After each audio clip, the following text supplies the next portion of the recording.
Swastiastu. Assalamualaikum warahmatullahi wabarakatuh. Salam sejahtera untuk kita semua. Selamat datang Bapak ucapkan kepada anak-anak semua di SMP Negeri Tubangli ini. Dan juga selamat Bapak ucapkan kepada kalian semua karena sudah diterima di SMP Negeri Tubangli ini. Kalian sekarang sudah menjadi keluarga besar atau bagian daripada Esaba ini. Nah, karena kalian sekarang sudah menjadi warga dari Esaba ini yang kita cintai ini, kalian wajib bersama-sama mensukseskan dari program-program sekolah kita ini. Salah satunya menjadikan insan, menjadikan warga sekolah yang berkarakter. Untuk menjadikan diri kita berkarakter, tentunya kita harus taat pada ajaran agama, tata agama yang terdapat dalam kitab suci kita, dan kita melaksanakan tata krama, menjalankan tata krama dengan baik sesuai dengan aturan yang telah dituangkan pada sekolah kita. Begitu, mari kita simak tentang tata krama di sekolah kita di SMP Negeri 1 Bangli. Selamat menyaksikan.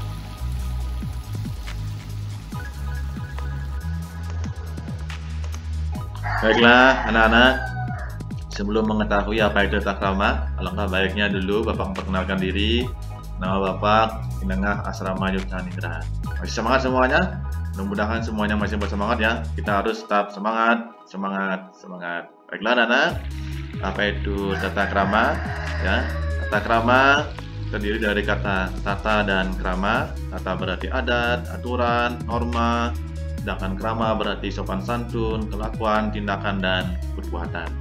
Nah, tata krama berarti ada sopan santun, kebiasaan sopan santun dalam pergaulan sehari-hari, baik di lingkungan tempat tinggal, sekolah, dan juga di lingkungan masyarakat. Tata krama dibuat agar manusia memiliki tingkah laku yang baik. Tata krama juga sangat penting menjadi batasan kita dalam berperilaku dan bergaul di masyarakat. Dan dimanapun kita berada, tata krama itu harus tetap kita pegang teguh. Ya, manusia walaupun dia adalah makhluk yang paling sempurna dalam dia berperilaku, ya harus ada batasan-batasan tertentu agar tidak menyinggung dan menyakiti perasaan orang lain. Nah, anak yang Pak cintai, nah macam-macam tata krama di lingkungan sekolah. Ada tata krama berkomunikasi, bagaimana kita berkomunikasi dengan baik dengan guru kita, dengan teman kita, ya baik teman sebaya maupun rekan kelas kita, agar terjalin sebuah keharmonisan. Nah, tata krama bergaul juga anak-anak, bagaimana kita bergaul dengan teman sebaya kita, dengan kakak kelas kita, baik dalam belajar maupun dalam bermain, agar tidak kita menyinggung dan menyakiti perasaan teman-teman kita. Nah, yang tak kalah pentingnya anak-anak, ada tata krama dalam berpakaian. Tata krama dalam berpakaian ini sangat mendukung ya kelancaran proses pembelajaran yang ada di sekolah. Selanjutnya, tata krama menggunakan fasilitas sekolah. Fasilitas yang ada di sekolah kita, mari kita jaga bersama-sama karena semua itu adalah milik kita bersama. Jangan sampai mengabaikan atau kita merusak fasilitas yang ada di sekolah kita, anak-anak. Tata krama berkomunikasi anak-anak, ini sangat penting sekali ya. Kalau kita salah berkomunikasi dengan teman, maka akan menyakiti perasaan teman kita.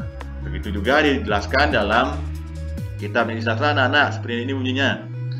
Wasista nimi tante manemu laksemi, wasista nimi tante hati kepangguh, wasista nimi tante duka kepangguh, wasista nimi tante manemu mitra.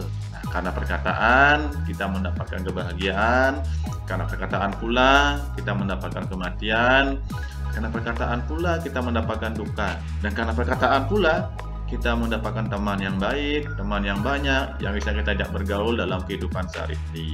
Nah, ada beberapa hal penting ya yang menjadi pokok di dalam kita bertata krama di sekolah.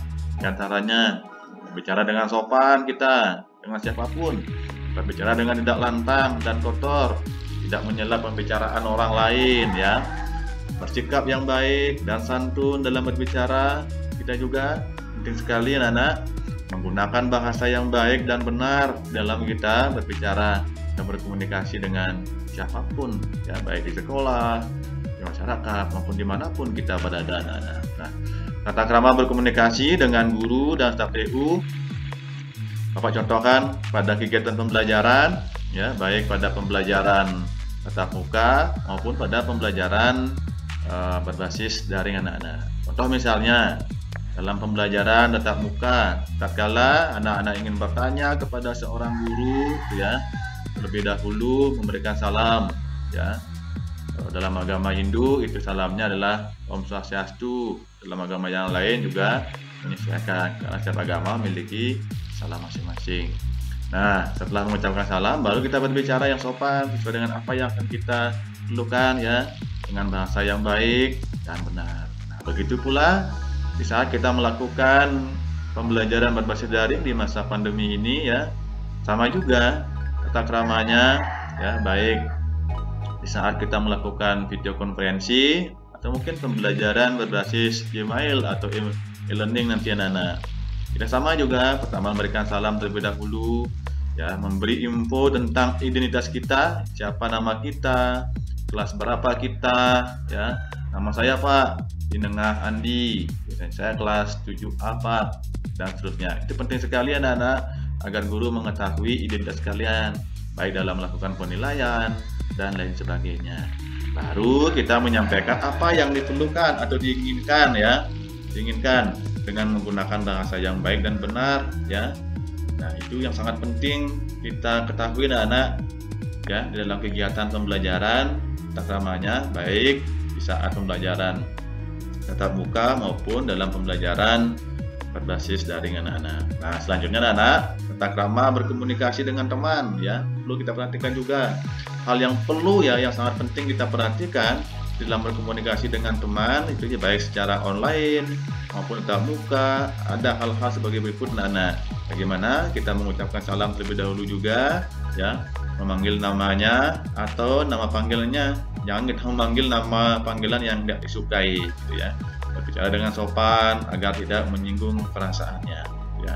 Ingat anak-anak, jangan memanggil nama teman dengan sebutan lain yang tidak disukai oleh yang bersangkutan. Misalnya memanggil namanya dengan sebutan nama orang tuanya misalnya yang kurang disukai, yang bisa menyebabkan dirinya malu, itu dihindari, ya.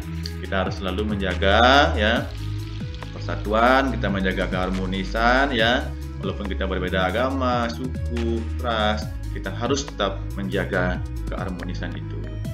Nah, anak, katakanlah pentingnya itu adalah tata krama dalam bergaul anak-anak. Hal yang perlu diperhatikan dalam pergaulan dengan teman sebaya, walaupun dengan kakak kelas kita, tidak menyinggung teman kita, tidak membuli teman kita, karena pembulian itu termasuk perilaku yang bertentangan dengan ajaran agama. Dalam ajaran agama Hindu bertentangan dengan ajaran ahimsa, anak-anak.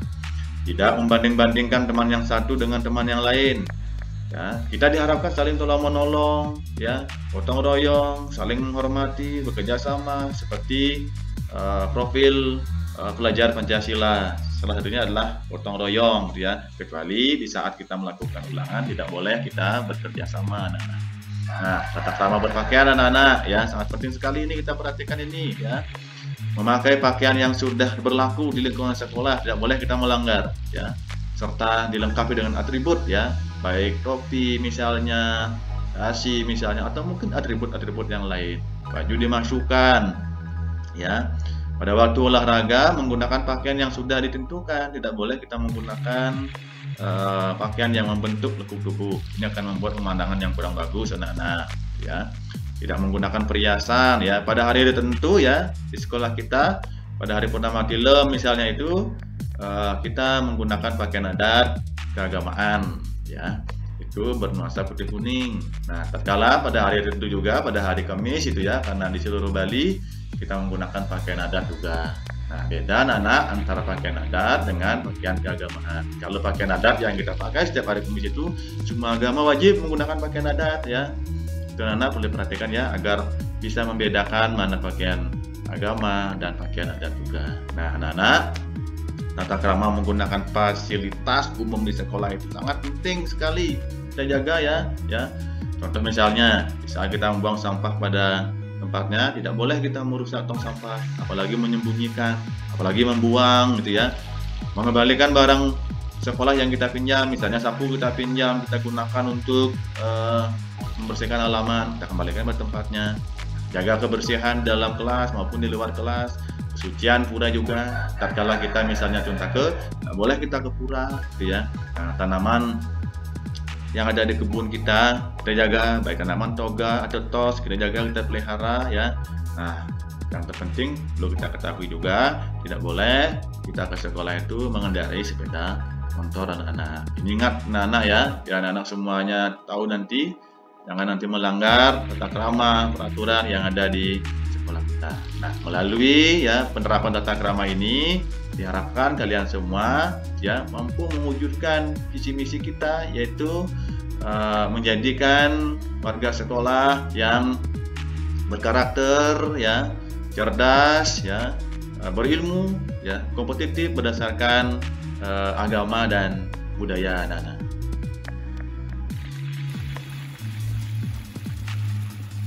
Demikian tadi sudah kita saksikan, kita pelajari tentang tata krama di lingkungan sekolah kita. Mari kita akhiri dengan Parama Santi. Om Santi, Santi, Santi, Om. Assalamualaikum warahmatullahi wabarakatuh.